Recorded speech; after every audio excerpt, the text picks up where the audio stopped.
আসসালামু আলাইকুম। ভাইজান, আপনি অনুমতি দিলে আপনার সঙ্গে একটু কথা বলতাম।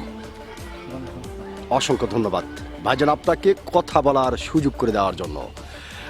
তো ভাইজান, সর্বপ্রথমে জানতে চাচ্ছি আপনি কেমন আছেন? না, খুব ভালো। খুব ভালো আছে, যাক আলহামদুলিল্লাহ যে আল্লাহ পাক আপনাকে ভালো রেখেছে। তো ভাইজান, আপনার নামটা জানতে পারি?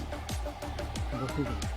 জি জি, রফিকুল। রফিকুল ইসলাম, সুন্দর একটি নাম আপনার, অত্যন্ত চমৎকার একটি নাম আপনার। এবং একটি কথা বলতে আমি বাধ্য হচ্ছি, সেটা হচ্ছে যে আপনার নাম শুনে এবং মোটামুটি আপনাকে সামনাসামনি দেখে যেটা বোঝা যাচ্ছে, আপনি সাংঘাতিক একটি সাহসী মানুষ।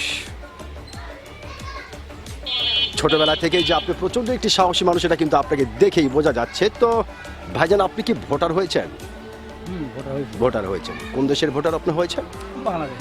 বাংলাদেশের। অসংখ্য ধন্যবাদ যে আপনি বাংলাদেশের ভোটার হয়েছেন। তো ভাইজান, যেহেতু আপনি বাংলাদেশের একজন সচেতন নাগরিক এবং বাংলাদেশের একজন সাহসী মানুষ, সেক্ষেত্রে এই বিষয়টি আপনার কাছ থেকে জানতে চাচ্ছি যে এইবার বাংলাদেশের সরকার কে হতে পারে? এখন আমার তো ধ্যান লাগবে, যেটা যা বলা যায় বিএনপি আসার সম্ভাবনাই বেশি। বিএনপি আসার সম্ভাবনাটাই বেশি, মানে ভ্যান চালিয়ে যেটা বুঝতে পারেন, যেটা বুঝতে পারতেছেন যে বিএনপি আসাটাই সম্ভাবনা বেশি। বেশি। অসংখ্য ধন্যবাদ আপনাকে, অসংখ্য ধন্যবাদ। আপনার যে সত্যিকারের একজন সাহসী মানুষ, আপনি কিন্তু আপনার সাহসিকতার পরিচয় দিয়েছেন। ধন্যবাদ।